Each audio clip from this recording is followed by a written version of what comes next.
Am I the a-hole for calling the cops on my neighbors after they broke into my house and used my therapy dog as their kid's birthday entertainment?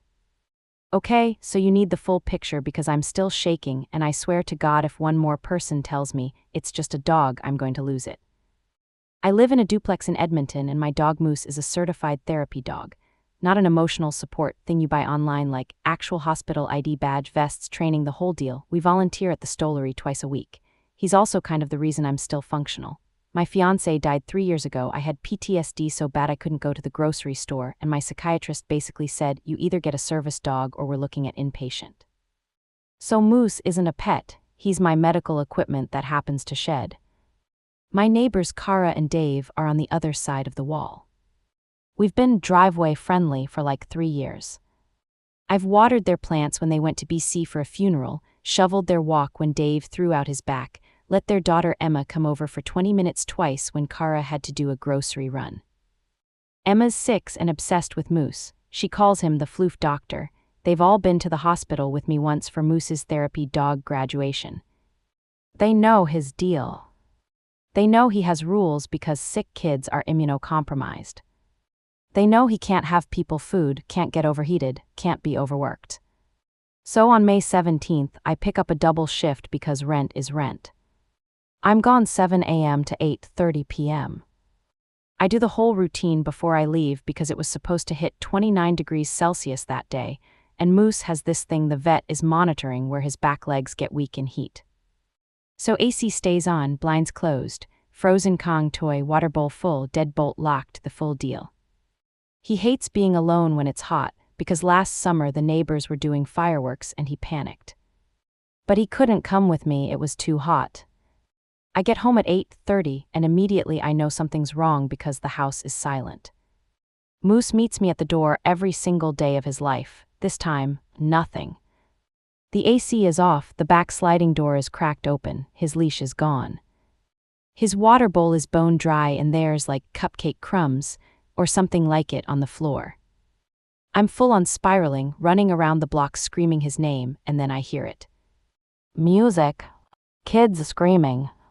All coming from Cara and Dave's backyard. I didn't even think. I just hopped the fence in my work clothes, and what I see makes me stop breathing. There's a bouncy castle, around 15 6-year-olds hopped up on sugar, and in the middle is Moose. He's got this hot pink sequin tutu on, a birthday hat literally duct-taped under his chin, red marker whiskers drawn on his face, and there's a kid in a Hulk costume trying to ride him like a pony, while 2 other kids are spraying him with water guns. He's just walking in these slow, tiny circles with his tongue out to the side and his tail tucked. He looks drugged, but he's not. He's just completely over his threshold and exhausted. Cara sees me and does this fake relieved thing and jogs over. Oh, thank God, we were just about to text you. We knew you'd be home soon. My response, why is my dog here? Cara's answer, Emma's been begging for a dog for years, and for her birthday all she wanted was for Moose to be here.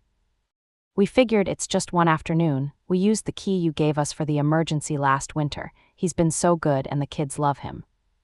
I didn't even answer her. I just picked up 75 pounds of limp golden retriever, who has never let me carry him before, ever, and walked out. Dave yells after me, "Come on, don't be like that, you're scaring Emma," and Emma is sobbing into her birthday cake at this point. After I get Moose into my car, he ended up pissing himself. He's been potty trained since he was 10 weeks old. I'm driving to Capital City Animal Hospital sobbing because his gums are white and he's panting like he had just ran a 20K marathon. The vet takes one look and says, "He's in heat exhaustion, we need to get him treated now." They had him out there from 1 p.m. to 8:30 p.m., 7.5 hours, 29 degrees, no shade in their yard after 2 p.m.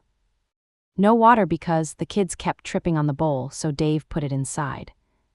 They fed him 4 vanilla cupcakes, 2 hot dogs, and apparently something called puppy punch, which was just straight Kool-Aid, red dye 40. He's on prescription GI food. He has corneal abrasions from kids poking his eyes, a 2-inch slice on his paw pad from running on hot concrete. $1,837 later, the vet tells me another 45 minutes and we'd be talking organ failure. He's now on meds, off hospital duty for at least 3 months, and now he flinches every time he hears kids. I called the non-emergency line from the vet parking lot because I was shaking so bad I couldn't drive. 2 officers went over and gave Kara and Dave a written warning for trespassing and unauthorized control of an animal. I didn't press charges because I'm an idiot and I thought maybe a scare would be enough. Apparently, it was not enough. By 10:30 that night, Kara had already posted this novel on the AL community Facebook page, TW, Animal Lover Harassment. Today we gave our daughter the birthday she dreamed of. Our neighbor, who we thought was family, called the police on us for including her dog in the fun. Emma is devastated and thinks she's done something wrong. If you believe community matters more than property, light a candle for Emma tonight. The post had gone viral with over 200 comments in an hour. Half the people were saying things like, jail for the dog nappers, and the other half are saying, you called the cops on a 6-year-old's birthday. What a monster.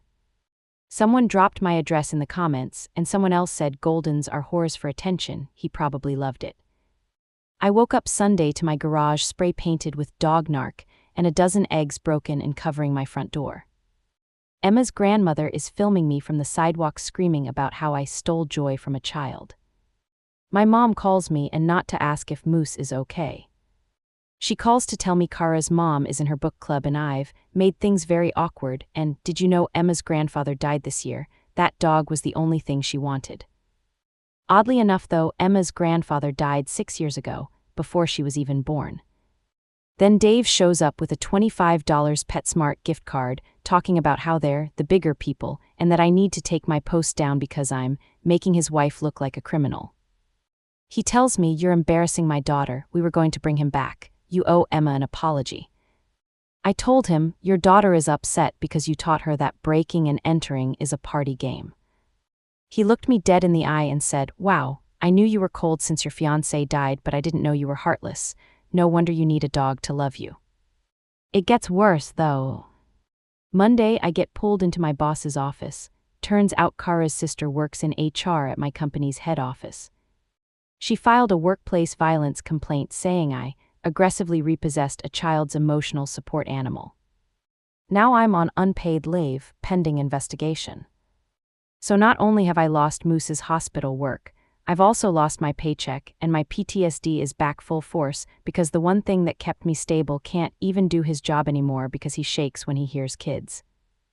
Of course, Kara's still posting updates like, Emma set a plate for Moose at dinner, he was family, some people throw family away. She even started a GoFundMe titled, Help Emma Get Her Own Therapy Dog. It's currently sitting at $3,400. People are commenting, will show that evil neighbor what community means. Then my dad called me yesterday and said, you know he's a dog, right? You could have just set a boundary after, you didn't have to ruin their lives. Ruin their lives? They broke into my house with a key I gave them when their basement flooded at 2 a.m., and I came over to help. They took my medically fragile dog, overheated him to the point of organ damage, posted it online for clout, and now I'm the villain because I didn't let a 6-year-old's magic birthday wish matter more than my dog's kidneys. Moose can't even sleep through the night anymore, neither can I.